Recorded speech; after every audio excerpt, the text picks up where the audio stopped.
الحمد لله الذي جعل الشمس والقمر بحسبان والنجم والشجر يسجدان وفضل زمانا على زمان وفضل مكانا على مكان وإنسانا على إنسان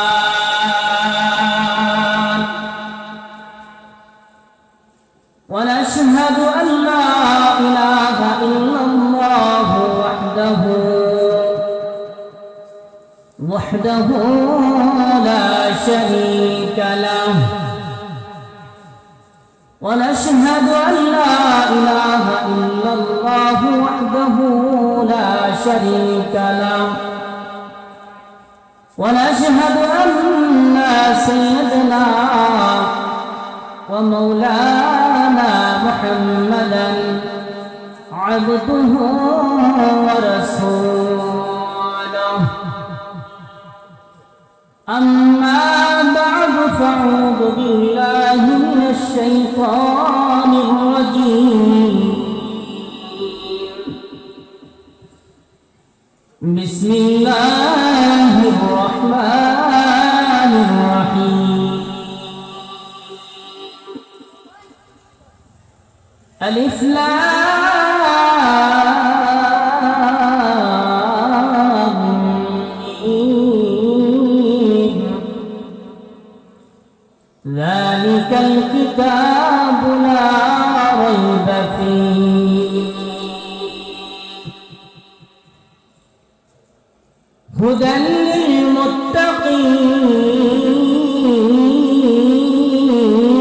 للمتقين وقال النبي صلى الله عليه وسلم الصلاة مفتاح الجنة وقال النبي صلى الله عليه وسلم أول ما يحاسب به العبد يوم القيامة الصلاة أو كما قال عليه الصلاة والسلام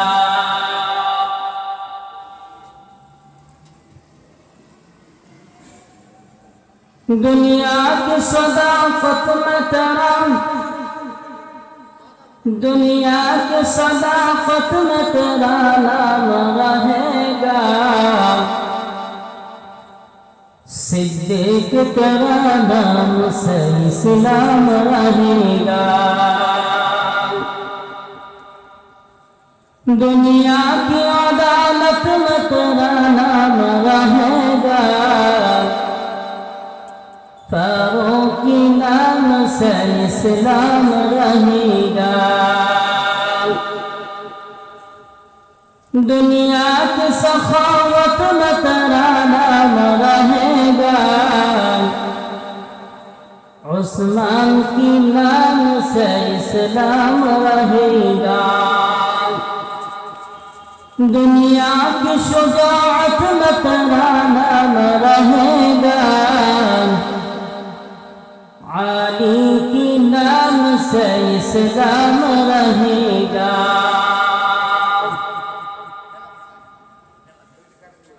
जबान खुले जिक्र पढ़े ला इलाहा इल्लल्लाह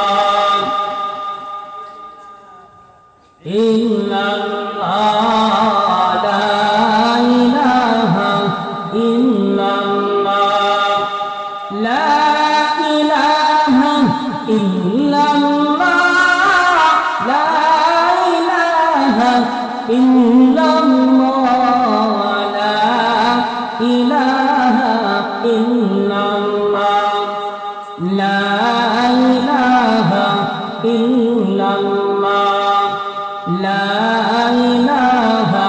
إلا الله لا إله ইল্লাল্লাহ লা ইলাহা ইল্লাল্লাহ লা ইলাহা ইল্লাল্লাহ লা ইলাহা ইল্লাল্লাহ লা ইলাহা ইল্লাল্লাহ লা ইলাহা ইল্লাল্লাহ লা ইলাহা ইল্লাল্লাহ লা ইলাহা ইল্লাল্লাহ মুহাম্মাদুর রাসূলুল্লাহ। সকলে জবান খুলে বলে সাল্লাল্লাহু আলাইহি ওয়াসাল্লাম। আলহামদুলিল্লাহ, আল্লাহ রাব্বুল আলামিনের দরবারে লাখ কোটি শুকর যে মহান রব্বুল আলামিন আমাদের প্রতি দয়া করে মেহেরবানি করিয়া আল্লাহ জাল্লা শানুহু ওয়া মানওয়ালুহু আল্লাহ রাব্বুল আলামিন বরকতি রহমতি সামিয়ানা নিচে আসবার বরকত তৌফিক দান করেছেন। এই জন্য মালিকের দরবারে কালিমাতুশ শুকর আদায় করি, আলহামদুলিল্লাহ। অগণিত নবী এবং রাসূলের উপরে শ্রেষ্ঠ আশরাফুল আম্বিয়া সৈয়দুল মুরসালিন ও খাতামুন নবিয়্যিন দো জাহানের সরদার তাজদার মদিনা মাহমুদ কিবরিয়া জনাব রাসূল আকরাম সাল্লাল্লাহু আলাইহি ওয়াসাল্লামের দরবারে লাখ কোটি দুরূদের হাদিয়া। সকলে জবান খুলে বলি সাল্লাল্লাহু আলাইহি ওয়াসাল্লাম। আল্লাহ রাব্বুল আলামিন আমাদেরকে দীর্ঘ একটা বছর পরে আবার মসজিদে মাহফিলের জন্য কবুল করেছেন। এই জন্য আমরা যারা এখনো রাস্তায় দাঁড়িয়ে আছি, বাড়িতে অযথা সময় কাটিয়ে দিচ্ছি, আমরা অতি তাড়াতাড়ি মাহফিলের দিকে চলে আসি। আমরা অতি তাড়াতাড়ি মাহফিলের দিকে চলে আসি। এখন থেকে ধারাবাহিকভাবে মাহফিলের আলোচনা শুরু হতে যাচ্ছে। ধারাবাহিকভাবে এখন আলোচনা শুরু হয়ে যাবে। এই জন্য আমরা অতি তাড়াতাড়ি মাহফিলের দিকে চলে আসি।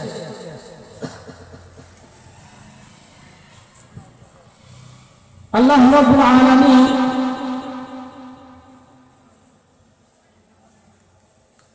একশো চারখানা সহিহ কিতাব নাযিল করেছেন। 104খানা সহিহ কিতাবের মধ্যে, প্রসিদ্ধ কিতাবের মধ্যে 4টি কিতাব হলো প্রসিদ্ধ কিতাব। 4টি কিতাবের মধ্যে তাওরাত, ইনজিল, জবর, কোরআন, আল কোরআন। আল্লাহ রাব্বুল আলামিন তাওরাত কিতাব নাযিল করেছিলেন হযরতে মূসা আলাইহিস সালাতু ওয়াস সালামের উপর। ইনজিল কিতাব নাযিল করেছিলেন হযরতে ঈসা পয়গম্বর আলাইহিস সালাতু ওয়াস সালামের উপর। জবর কিতাব নাযিল করেছিলেন হযরতে দাউদ আলাইহিস সালাতু ওয়াস সালামের উপর।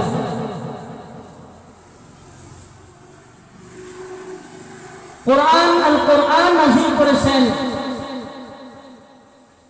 আখিরি পয়গম্বর জনাব মুহাম্মদ রাসূলুল্লাহ সাল্লাল্লাহু আলাইহি ওয়াসাল্লামের উপর।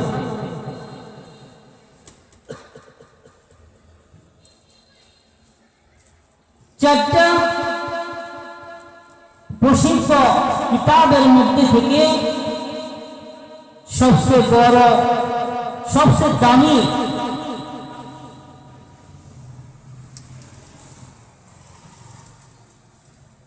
সবচেয়ে সম্মানিত কিতাব হলো আল কোরআন। আল্লাহ রাব্বুল আলামিন জবুর কিতাবের মধ্যে যা রাখছেন আল কোরআনের মধ্যে তাই রাখছেন। ইনজিলের মধ্যে যা কিছু রাখছেন আল কোরআনের মধ্যে আল্লাহ রাব্বুল আলামিন তাহা রাখছেন। জবুর কিতাবের মধ্যে যা কিছু আছে আল্লাহ রাব্বুল আলামিন আল কোরআনের মধ্যে তাহাই নাযিল করেছেন। কোরআনে কারীম সর্ব দামি কিতাব।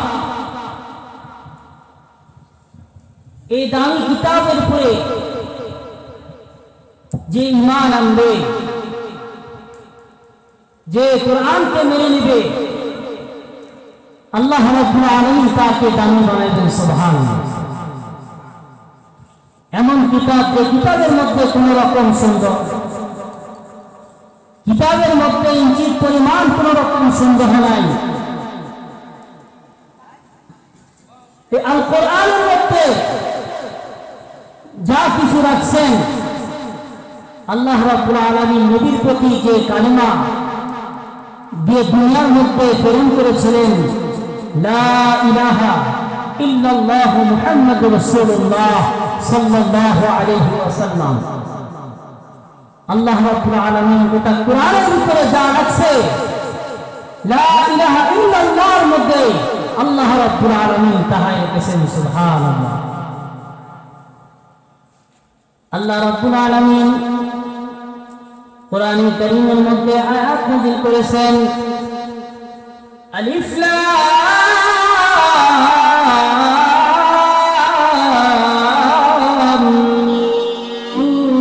মিম যালিকাল কিতাবু লা রাইবা ফীহি হুদাল লিল মুত্তাকিন।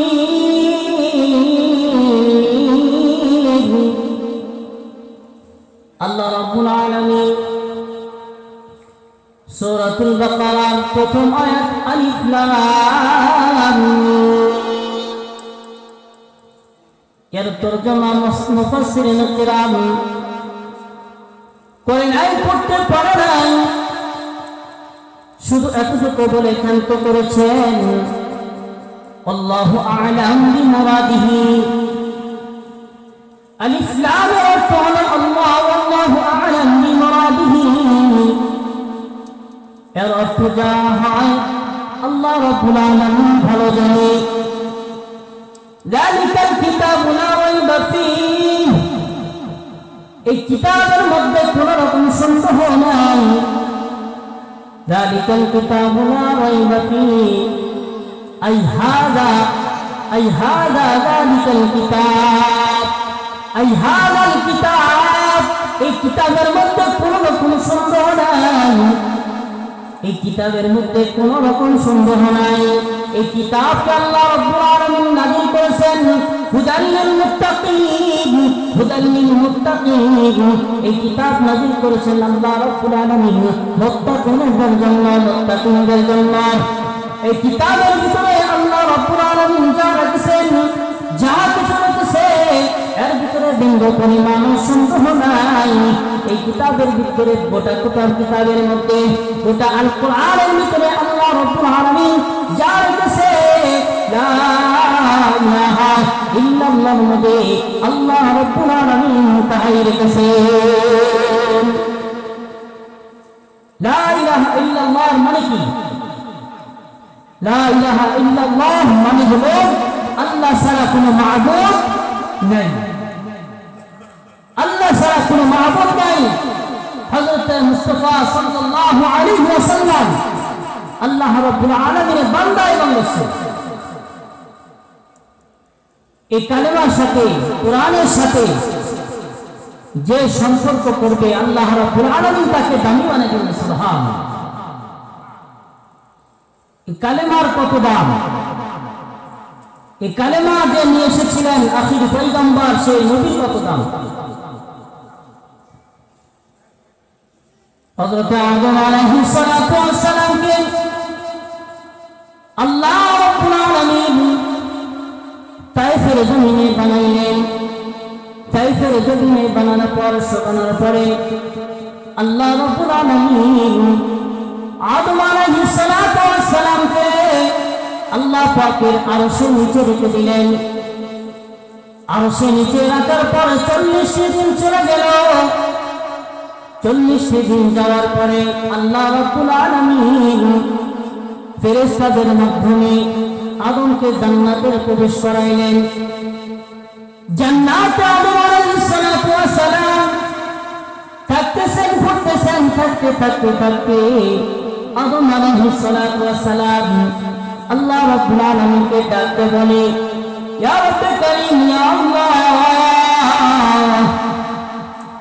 ইয়া মালিক, আমি জানলাম, আমি বুঝলাম রব্বে কারীম তুমি আমাকে বানাইছো, তুমি আমাকে সৃষ্টি করেছো।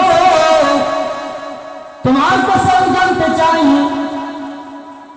তুমি আমাকে সৃষ্টি করেছো, তুমি আমার প্রভু, এটা মানতেছি, কিন্তু একটা জিনিস আমার বুঝে আসতেছে না, একটা জিনিস আমার বুঝে আসতেছে না।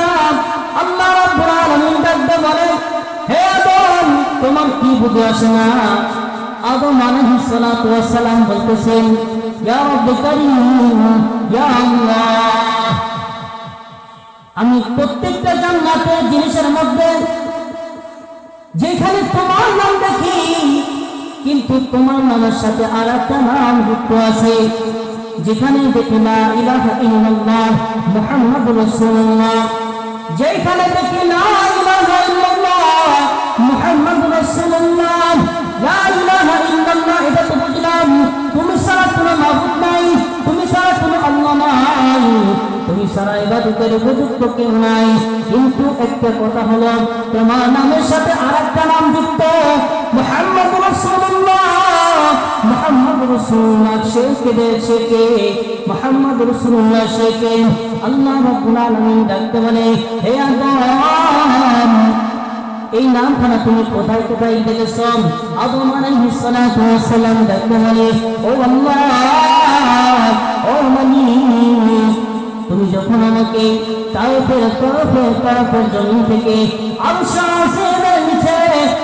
আজিমের নিচে যখন 40টা দিন আমাকে রেখেছিলে, আমি তাকায় দেখলাম আরশের নিচে লেখা আছে লা ইলাহা ইল্লাল্লাহ মুহাম্মাদুর রাসূলুল্লাহ।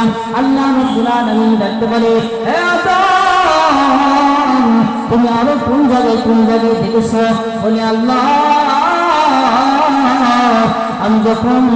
আমি যখন জান্নাতের গেটের দিকে তাকাই, তখন জান্নাতের গেটে আছে লা ইলাহা ইল্লাল্লাহ মুহাম্মাদুর রাসূলুল্লাহ।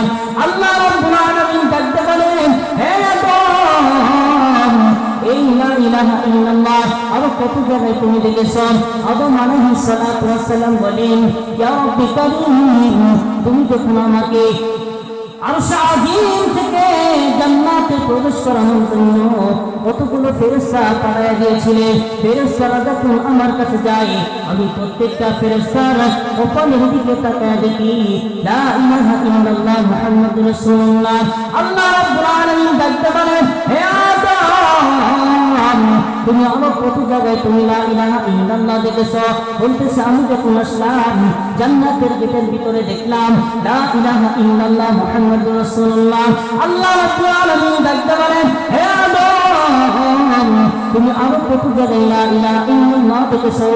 আদম আলাইহিস সালাতু ওয়াস সালাম বলেন, আমি যখন জান্নাতের ভিতরে ঢুকলাম, জান্নাতের ভিতরে ঢোকার পরে জান্নাতের প্রত্যেক গাছে গাছে লেখা আছে লা ইলাহা ইল্লাল্লাহ মুহাম্মাদুর রাসূলুল্লাহ। জান্নাতের গাছের ভিতরে গাছের পাতায় লেখা আছে লা ইলাহা ইল্লাল্লাহ মুহাম্মাদুর রাসূলুল্লাহ। আল্লাহ রাব্বুল আলামিন ডাকতে বলে, হে আদম, আরো কত জায়গায় তুমি এই কালিমা দেখেছো?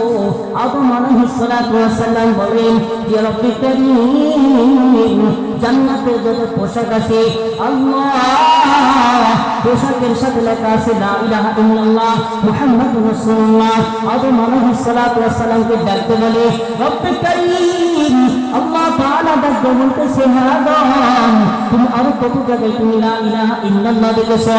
আদম আলাইহিস সালাতু ওয়াস সালাম ডাকতে বলে, মালিক, ও আমার আল্লাহ, জান্নাতের ভিতরে তুমি আমাকে থাকতে দিয়েছো, জান্নাতের ভিতরে যত খাবার আছে খাবারের পেটে লেখা আছে লা ইলাহা ইল্লাল্লাহ মুহাম্মাদুর রাসূলুল্লাহ।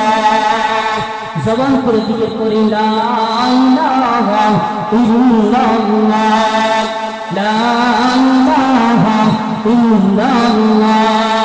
জবান খুলে আওয়াজ করে জিকির করে সামনের দিকে আসে, বাবাজি সামনের দিকে আসে, সামনের দিকে আসে। লা ইলাহা ইল্লাল্লাহ, লা ইলাহা ইল্লাল্লাহ, লা ইলাহা ইল্লাল্লাহ, লা ইলাহা ইল্লাল্লাহ, লা ইলাহা ইল্লাল্লাহ, লা ইলাহা ইল্লাল্লাহ, লা ইলাহা ইল্লাল্লাহ। উলফত में बरन बर की वफा हो की जुफा हो, उल्फत में बरन बड़ा वफा की जुफा हो। हर चीज में लचक हो अगर दिल में मजा हो, हर चीज में लचक हो अगर दिल में मजा हो। ला इलाहा इल्लल्लाह, ला इलाहा इल्लल्लाह, ला इलाहा इल्लल्लाह मुहम्मदुर রাসূলুল্লাহ। সকলে জবান খুলে বলি সাল্লাল্লাহু আলাইহি ওয়াসাল্লাম। কালেমার সাথে যে সম্পর্ক রাখছে, কোরআনের সাথে যে সম্পর্ক রাখছে, আল্লাহ রাব্বুল আলামিন তাকে বড় দামি বানিয়ে দিবেন। সুবহানাল্লাহ। এই কালেমা নিয়ে নবী যখন তাইফের ময়দানে গেলেন, আল্লাহ নবী সাল্লাল্লাহু আলাইহি ওয়াসাল্লাম তাইফের ময়দানে যা বলতেছে, ইয়া আইয়ুহান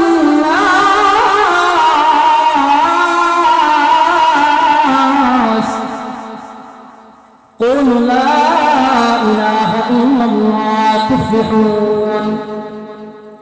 হে মানব সকল, হে তাইফবাসীরা শোনো, হে জমিনবাসীরা শোনো, তোমরা যদি বলো লা ইলাহা ইল্লাল্লাহ, তোমরা বড় কামিয়াবি হয়ে যাবা, তোমরা বড় দামি হয়ে যাইবা। যদি তোমরা লা ইলাহা ইল্লাল্লাহ করো, তাহলে তোমরা বড় কামিয়াবি হয়ে যাবে। আল্লাহ নবী কালেমা পড়তে দেরি, তাইফবাসীদের মর্মান্ত যন্ত্রণা দিতে দেরি হইল না। চতুর্দিক থেকে কাফেররা ঘেরাও করে ধরল। নির্মমভাবে আমার নবীকে কালেমা দাওয়াতের কারণে আল্লাহ নবীকে নির্যাতন সইতে হইত। নবীজি সাল্লাল্লাহু আলাইহি ওয়াসাল্লাম যখনই কালেমার দাওয়াত শুরু করে দিলেন, তখনই চতুর্দিক থেকে নির্যাতন শুরু হয়ে যায়। তাইফবাসীরা নবী সাল্লাল্লাহু আলাইহি ওয়াসাল্লামকে পাথর মারা শুরু করে দিয়েছে। কালেমা দেওয়ার কারণে হাত দিয়ে পাথর মারে নাই, যেরকম পাখি মারে পাটান দিয়া, দাঁড়ানো চোখা চোখা পাথর দিয়া, যখন পাটান দিয়া নবীজিকে যখনই মারতে যায়, নবীজি সাল্লাল্লাহু আলাইহি ওয়াসাল্লামকে বাটান দিয়ে যখন মারে, পাথরগুলো নবীজি সাল্লাল্লাহু আলাইহি ওয়াসাল্লামের কাপড় ভেদ করে নবীজি সাল্লাল্লাহু আলাইহি ওয়াসাল্লামের শরীরে বিন্দা বিন্দা পড়েছে। নবীজির পালক পুত্র যায়েদ বলে, আল্লাহ নবী সাল্লাল্লাহু আলাইহি ওয়াসাল্লামকে যখন পাথর মারে, কাপড় ভেদ করে নবীজি সাল্লাল্লাহু আলাইহি ওয়াসাল্লামের শরীর মোবারকে ছিদ্র ওয়াসাল্লাম পাথরের আঘাত সহ্য করতে পারে না। নবী সাল্লাল্লাহু আলাইহি ওয়াসাল্লাম পাথরের আঘাত সহ্য করতে পারে না, বেহুশ হয়ে জমিনে পড়ে যায়, আবার উঠে বেহুশ হয়ে পড়ে যায়, আবার উঠে। নবী সাল্লাল্লাহু আলাইহি ওয়াসাল্লাম যখন বেহুশ হয়ে পড়ে যায় জমিনে, বকাটে দুষ্ট ছেলেরা নবীকে আবার উঠায় আবার পাথর মারে, নবীকে বেহুশ হয়ে পড়ে আসে। এই মুহূর্তে একজন কাফিরের বড় মায়া লেগে যায়, এই মুহূর্তে বড় মায়া লেগে যায়। এক কাফির তার গোলামকে ডাকতে বলে, হে গোলাম, হে গোলাম, মুহাম্মদকে এক গ্লাস পানি দিয়ে দাও, মুহাম্মদ যেন মরে না যায়, মুহাম্মদকে এক গ্লাস পানি দিয়ে দাও। নবী সাল্লাল্লাহু আলাইহি ওয়াসাল্লাম বেহুশ অবস্থায় পড়ে আসে। ওই কাফির গোলাম এক গ্লাস পানি নিয়ে বলতেছে, মুহাম্মদ, হে মুহাম্মদ, তুমি পানি পান করো, তুমি পানি পান করো। আল্লাহ নবী সাল্লাল্লাহু আলাইহি ওয়াসাল্লাম পানি দেখে বড় খুশি হয়ে গেলেন। খুশি হয়ে যাওয়ার পরে ডাক বলেন, হে তুমি কে, তুমি কোন মানুষ, তুমি কোথায় থাকো, তোমার বাড়ি কোথায়? গোলামটা বলতেছে, হে মুহাম্মদ, আপনি তো চিনবেন না, আমার বাড়ি হলো লিলুয়া, আমার বাড়ি হলো লিলুয়া। লিলুয়া তো অনেক দূর। মুহাম্মদ রাসূলুল্লাহ সাল্লাল্লাহু আলাইহি ওয়াসাল্লাম বলতেছেন, ভাই আমি তো চিনে ফেলেছি, লিলুয়া হলো আমার এক ভাইয়ের বাড়ি, আমার ভাইয়ের বাড়ি, আমার ভাইয়ের দেশ। গোলাম ডাকতে বলতেছে, হ্যাঁ মুহাম্মদ, কোথায় তাইফের জমিন, কোথায় মক্কার জমিন, কোথায় লিলুয়া? এত দূরে আপনি কেমনে চিনলেন? মুহাম্মদ রাসূলুল্লাহ বেহুশ অবস্থায় বলতেছে, লিলুয়া তো আমি চিনি, ভালো করে চিনি, আমার ভাই ইউনূস পয়গম্বর, আমার ভাই ইউনূস পয়গম্বরের দেশ ওটা, আমি তো ভালো করে চিনি। গোলাম বলে, আপনি কেমনে ছিলেন? আল্লাহ নবী ডাকটা বলে, হে গোলাম, আমার আল্লাহ রাব্বুল আলামিন আমার কাছে সমস্ত খবর পৌঁছে দেয়। সুবহানাল্লাহ। গোলাম ডাকটা বলে, হে কত দূর লিলুয়া, আপনি কেমনি ভাবে চিনলেন? আল্লাহ নবী সাল্লাল্লাহু আলাইহি ওয়াসাল্লাম বলতেছে, গোলাম রে, হে আমার ভাই ইউনূস আলাইহিস সালাতু ওয়াস সালামকে আল্লাহ রাব্বুল আলামিন লিলুয়া বাসীদের জন্য নবী হিসাবে প্রেরণ করেছিলেন। এই ঘটনায় তাই আল্লাহ রাব্বুল আলামিন আমাকে জানিয়ে দিয়েছে, এই জন্য আমি জানিয়েছি। গোলাম বাদশা বলে, যদি অত দূর থেকে মক্কার জমিনের খবর যদি আপনার কাছে পৌঁছে যায়, যদি মদিনাতে যদি পৌঁছে যায়, তায়েফের জমিনে যদি অত দূরের খবর যদি আপনার কাছে পৌঁছে যায়, তাহলে নিঃসন্দেহে আপনি কখনো মিথ্যাবাদী হইতে পারেন না। হে মুহাম্মদ, আপনি কখনো মিথ্যা কথা বলতে পারেন না। আপনি আমাকে কালিমা পড়ায় দেন, লা ইলাহা ইল্লাল্লাহ মুহাম্মাদুর রাসূলুল্লাহ। এদিকে নবী সাল্লাল্লাহু আলাইহি ওয়াসাল্লাম বেহুশ অবস্থায় শরীর মোবারক থেকে রক্ত ঝরতেছে, রক্ত বের হইতেছে। এই মুহূর্তে একজন কাফের মুসলমান হইতেছে। সুবহানাল্লাহ। এক কাফের মুসলমান হয়ে যাইতেছে। নবী সাল্লাল্লাহু আলাইহি ওয়াসাল্লাম উপরের দিকে তাকায়া আল্লাহকে ডাকতে বলতেছে, আল্লাহ, তুমি আমাকে কোথায় রেখে দিয়েছো, ছেড়ে দিয়েছো? আল্লাহ, তুমি আমাকে কার হাতে ছেড়ে দিয়েছো? আল্লাহ, তুমি কার হাতে ছেড়ে দিয়েছো? এই কথাটা যখন আল্লাহ নবীর মধ্যে বের করেছেন, সঙ্গে সঙ্গে আসমানের ফেরেশতারা হাউমাউ করে কান্নাকাটি শুরু করে দিয়েছেন। আরশ বহনকারী ফেরেশতারা হাউমাউ করে কান্নাকাটি শুরু করে দিয়েছেন। পাহাড়ের ফেরেশতারা হাউমাউ করে কান্না শুরু করে দিয়েছে। আর সাত আসমান হাউমাউ করে কান্না শুরু করে দিয়েছেন। সাত জমিন হাউমাউ করে কান্না শুরু করে দিয়েছেন। এক ঝাঁক ফেরেশতা আল্লাহ রাব্বুল আলামিন জমিনের মধ্যে প্রেরণ করলেন। এক ঝাঁক যখন ফেরেশতা আল্লাহ নবীর সামনে আসেন, জিবরাইল আলাইহিস সালাতু ওয়াসসালাম জিবরাইল আলাইহিস সালাতু ওয়াসসালাম এসে বলতেছে ইয়া রাসূলুল্লাহ ইয়া হাবিবাল্লাহ তায়েফের জমি এই তায়েফের বকাটের ছেলেরা তায়েফের বাসিন্দারা আপনাকে মারধর করতেছে মারধর করে আল্লাহ নবী গো আপনি যদি অনুমতি দেন এই তায়েফবাসীদেরকে আল্লাহ রাব্বুল আলামিন এক জাত ফেরেশতা পাঠিয়ে দিয়েছে মাটির সাথে পিষে দিলে দুই পাহাড়ের সাথে এমন ভাবে মিশে দিবে যাতে মাটির সাথে মিশে যায় পাহাড় দিয়ে চাপা দিয়ে তাদেরকে শেষ করে দিবে আল্লাহ রাব্বুল আলামিন আপনি দয়া ডাকতে বলে মালিক ওগো আল্লাহ ইয়া রব্বুল কারীম এই তায়েফবাসীদেরকে আপনি মাইরেন না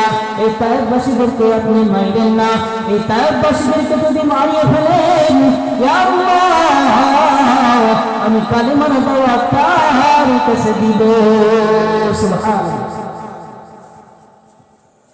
নবীজি দয়ার সাগর মায়ের সাগর সাইয়্যিদুল আম্বিয়া আশরাফুল আম্বিয়া নবীজি সাল্লাল্লাহু আলাইহি ওয়াসাল্লাম তায়েফের ময়দানে এত নির্যাতন যারা করলেন তাদের উপরে আল্লাহ পাক গজব নাযিল করবে নবীজি সাল্লাল্লাহু আলাইহি ওয়াসাল্লাম বলেন না তায়েফবাসীদেরকে মারেন না এরা এক সময় কালেমা পড়ে মুসলমান হয়ে যাবে আমাকে চিনবে আমি নবীকে চিনবে আল্লাহ আপনাকে চিনবে নবী সাল্লাল্লাহু আলাইহি ওয়াসাল্লাম তায়েফ থেকে মক্কায় চলে গেলেন মক্কা যাওয়ার পর কালেমা দেওয়া শুরু করে দিয়েছে হে মক্কাবাসীরা তোমরা কালেমা পড়ো লা ইলাহা ইল্লাল্লাহ মুহাম্মাদুর রাসূলুল্লাহ নবীজি যখন কালেমা দেওয়া শুরু করেছে নবীজির পিছনে আরো বেশি শত্রু শুরু হয়ে গেছে নবীদের মারার জন্য নবীকে শহীদ করে দেওয়ার জন্য পরামর্শ করে আবু জেহেল পরামর্শ দেয় হে মক্কার লোকেরা তোমাদের সাথে আমার বৈঠক আছে তোমাদের সাথে আমার পরামর্শ আছে মুহাম্মদ বেশি বাইরে গেছে না মুহাম্মদ তো বেশি বাইরে গেছে কালেমা দাওয়াত তো প্রচার করতেছে কালেমা দাওয়াত যদি বিজয় হয়ে যায় তাহলে আমাদের ধর্ম বিনিশ্চিত হয়ে যাবে আমাদের ধর্ম মিটে যাবে আমরা কীর্তন পূজন করতে পারবো না ভক্তি পূজন করতে পারবো না আমাদের ধর্ম তো মিটে যাবে মুহাম্মদকে থামাও মুহাম্মদকে মারার জন্য আল্লাহ নবীকে শহীদ করে দেওয়ার জন্য পরামর্শ হলো পরামর্শখানায় বৈঠকখানায় পরামর্শ করলাম আজ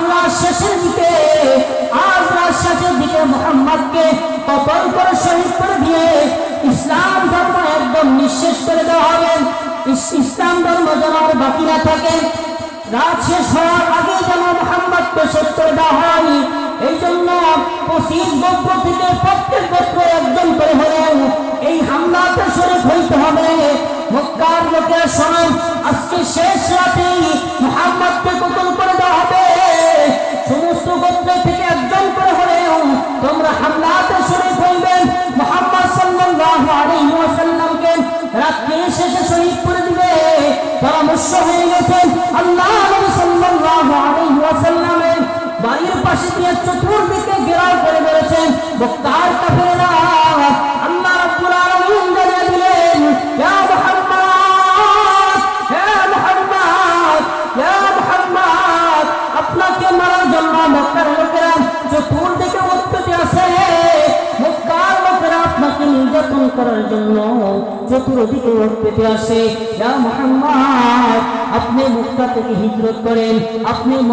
হিজরত করেন মদিনায় চলে যান হযরত আবু বকর রাদিয়াল্লাহু তাআলা আনহুকে আল্লাহ নবী সাল্লাল্লাহু আলাইহি ওয়াসাল্লাম বলে রাখছেন হে আবু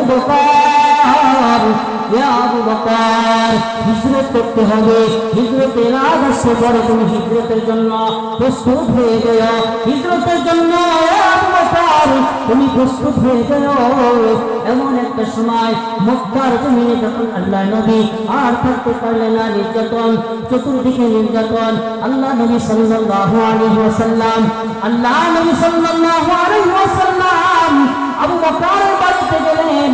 রাত্রি গভীরে যাওয়ার পরে আবু বকরের বাড়িতে যায় গেট টোকা দিতেছে, দরজা টোকা দিলেন, সঙ্গে সঙ্গে দরজা খুলে গেল। খুলে যাওয়ার পরে আল্লাহ নবী ডাক দিয়ে বলতেছে, হে আবু বকর, তুমি কি রাত্রিতে ঘুমাও নাই? রাত্রি তো গভীর হয়ে গেছে। আবু বকর রাদিয়াল্লাহু তাআলা আনহু ডাক দিয়ে বলে, ইয়া রাসূলুল্লাহ, ইয়া হাবিবাল্লাহ, যেদিন থেকে আপনি হিজরতের কথা বলেছেন সেদিন থেকে আমি রাত্রে আর বিছানায় পিঠ লাগাই না, আর ঘুমাইতে চাই না। আমি যদি ঘুমায় থাকি, নবীজি যদি আমার দরজার কাছে আসিয়া আবু বকর বলে ডাক দেয়, আবু বকর করে যদি ডাক দেয়, আর আমি যদি ঘুমায় থাকি, দরজা গভীর হয়ে যাবে নবী। এই জন্য আজ থেকে 40 দিন হয়ে গেল নবী, আজ থেকে 40 দিন আগে থেকে আমি বিছানায় পিঠ লাগাই না। আবু বকর রাদিয়াল্লাহু তাআলা আনহুকে সাথে নিয়ে নবীজি সাল্লাল্লাহু আলাইহি ওয়াসাল্লাম হিজরতের উদ্দেশ্যে রওনা করলেন। হিজরতের উদ্দেশ্যে যখন রওনা করলেন, হযরত আলী রাদিয়াল্লাহু তাআলা আনহুকে ডাক দিয়ে বলতেছে, হে আলী, আমার বিছানাতে তুমি চাদর মেরে দিয়ে শুয়ে পড়ো। মক্কার লোকেরা চতুর্দিকে ঘেরাও করে আছে। মক্কার লোকেরা জানে যে মুহাম্মদ ঘরের ভিতরে আছে। তারা ধারণা করবে মুহাম্মদ রাত্রি যাপন করতেছে ঘরের ভিতরে। এই সুযোগে আমি চলে যাবো ফাঁক দিয়ে। হে আলী, তুমি বিছানায় চাদর ভরে যা, ঘুমিয়ে পড়ো। হযরত আলী রাদিয়াল্লাহু তাআলা আনহু বৈঠকের পরামর্শ জানি নিশ্চয়ই এই বিছানায় যে ঘুমায় পড়বে, শাসক হয়ে গেলে মনে হয় এই বিছানা খারাপ কসাইখানা হয়ে যাবে। এই বিছানায় যে শুবে তাকে পতন করে দেওয়ার জন্য পরামর্শ হয়ে গেছে। হযরত আলী রাদিয়াল্লাহু তাআলা আনহু কোনো কথা বললেন না। আল্লাহ নবীর কথা অনুযায়ী চাদর মুড়ে দিয়া আলী রাদিয়াল্লাহু তাআলা আনহু বিছানায় ঘুমায় পড়লেন। আল্লাহ নবী সাল্লাল্লাহু আলাইহি ওয়াসাল্লাম রব্বুল আলামিনকে আল্লাহকে ডাকতে বলে, ইয়া রব্বি কারীম, হে মালিক আল্লাহ, চতুর্দিকে তো কাফেররা ঘেরাও করে রেখেছে, কেমনি করে তাদের মাঝ দিয়ে চলে যাব? আল্লাহ রাব্বুল আলামিন ডাকতে বললেন, ইয়া মুহাম্মদ, ইয়া হাবিবাল্লাহ, ইয়া রাসূলুল্লাহ, আপনি এক মুষ্টি মাটি লন, এক মুষ্টি মাটি নিয়ে তাদের দিকে ভিক্ষা দিয়ে ছুঁড়ে মারেন। ছুঁড়ে মারার দায়িত্ব আপনার। প্রত্যেকটা কাফেরের চোখে চোখে পৌঁছে দেওয়া দায়িত্ব হলো আমার। আল্লাহ নবী সাল্লাল্লাহু আলাইহি ওয়াসাল্লাম এক মুষ্টি মাটি নিলেন। মাটি নেওয়ার পরে কাফেরের দিকে ছুঁড়ে মারলেন। ছুঁড়ে মারার সঙ্গে সঙ্গে সমস্ত কাফের যুবকেরা চোখ কাঁপতে শুরু করে দিয়েছে। কাঁপতে এইদিকে ছুটাছুটি করে দিয়েছে। আল্লাহ নবী সাল্লাল্লাহু আলাইহি ওয়াসাল্লাম আবু বকরকে সাথে নিয়ে চললেন, পথে চললেন, রওনা করে দিলেন। রওনা যখন শুরু হয়ে গেল, মদিনার আগে একটা পাহাড় আছে। সেই পাহাড়ের নাম হলো গারে সুর হলো পাহাড়। এমন বড় পাহাড়, লম্বা চড়া পাহাড়, বিরাট বড় পাহাড়।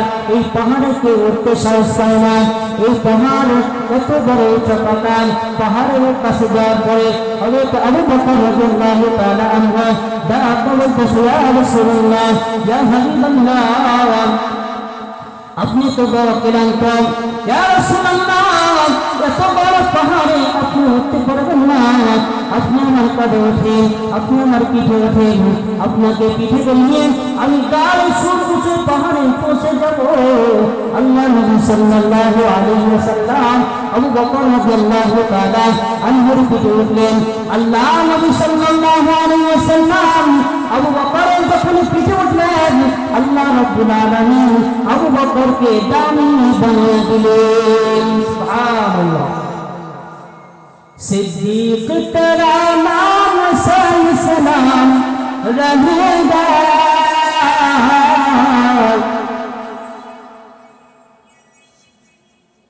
अबू बकर नाम से इस्लाम रहेगा, दुनिया के सदाकत में तेरा नाम रहेगा, दुनिया के सदाकत में तेरा नाम रहेगा,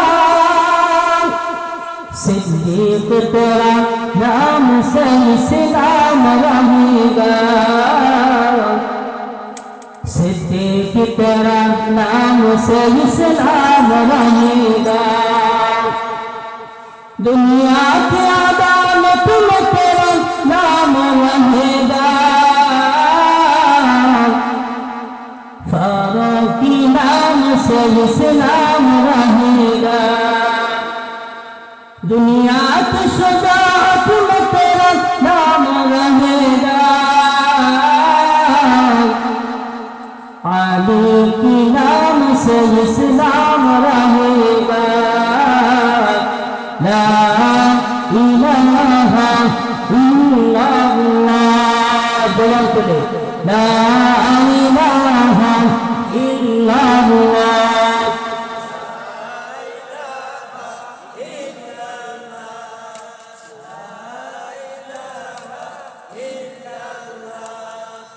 ला इलाहा इल्लल्लाह, ला इलाहा इल्लल्लाह, ला इलाहा इल्लल्लाह, ला इलाहा इल्लल्लाह, ला इलाहा इल्लल्लाह, ला इलाहा इल्लल्लाह, ला इलाहा इल्लल्लाह, मुहम्मदुर रसूलुल्लाह। मुसलमान भाइयारा, अल्लाह नबी सल्लल्लाहु अलैहि वसल्लम আবু বকরের পিঠে উঠে দার সুরতে চলে গেলেন। দারে সুরে গর্তের ভিতরে ঢুকবেন। আবু বকর রাদিয়াল্লাহু তাআলা আনহু তাকে বলেন, ইয়া রাসূলুল্লাহ, ইয়া হাবিবাল্লাহ, গর্তের ভিতরে আমি আগে প্রবেশ করব, গর্তের ভিতরে আমি আগে প্রবেশ করব। গর্তের ভিতরে যদি কোনো বিষাক্ত পোকামাকড় থাকে, যদি কামড় দেয় তাহলে আমাকে কামড় দেবে, আপনাকে যেন কামড় না দেয়। এই জন্য আপনি একটু দাঁড়ান, আমি গর্তটাকে ভালোভাবে পরিষ্কার করে। আল্লাহ নবী সাল্লাল্লাহু আলাইহি ওয়াসাল্লাম দারে সুরের গর্তের সামনে দাঁড়ায় আছেন।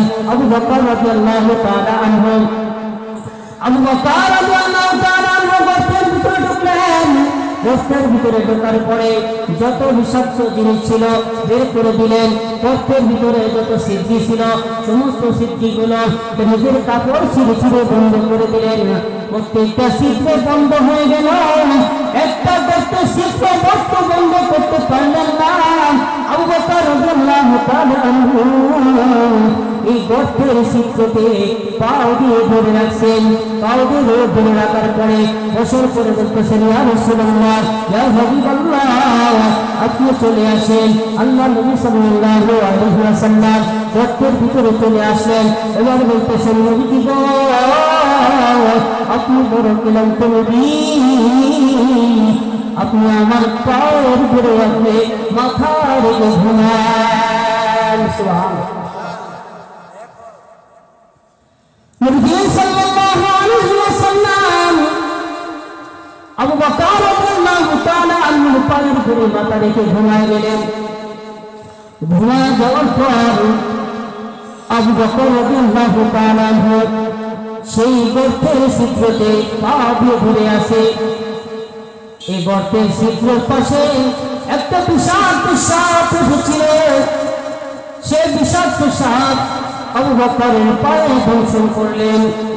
যখনই কামড় দিলেন, আবু বকর রাদিয়াল্লাহু তাআলা আনহু কিসের কারণে বিষাক্ত শরীরে সহ্য করতে পারতেছে না।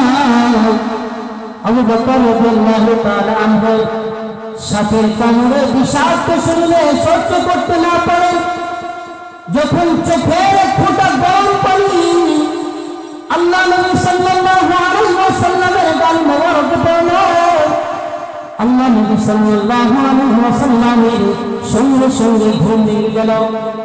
ঘুম ভেঙে যাওয়ার পরে ডাকতেছে, ডাকতে বলতেছে, আবু বকর, হে আবু বকর, তোমার চোখে কেন পানি?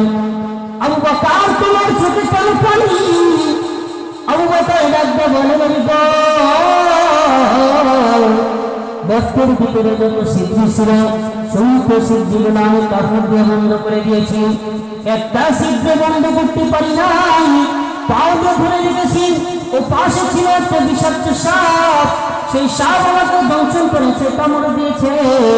কামড় দেওয়ার কারণে সারা শরীর বিষাক্ত হয়ে গেছে, আমি আর সহ্য করতে পারতেছি না। নবীজি ডাকতে বলেন, আবু বকর, কেন তুমি আমাকে ডাক দিলেন না? আবু বকর রাদিয়াল্লাহু তাআলা আনহু বলতেছেন, নবী গো, আপনি তো ঘুমাইছেন, আপনাকে যদি আমি ডাক দিই আপনার ঘুম ভেঙে যাবে, আপনার বড় কষ্ট হবে, এই জন্য আমি ডাক দিইনি। আল্লাহ নবী সাল্লাল্লাহু আলাইহি ওয়াসাল্লাম লালা মুখ থেকে লালা মোবারক নিলেন, নেওয়ার পর লালা ঢুকে আবু বকর যেখানে কামড় দিয়েছে বিষাক্ত সাপ, সেই সাপে যেখানে কামড় দিয়েছে সেইখানে লালা মোবারক লাগাই দিলেন।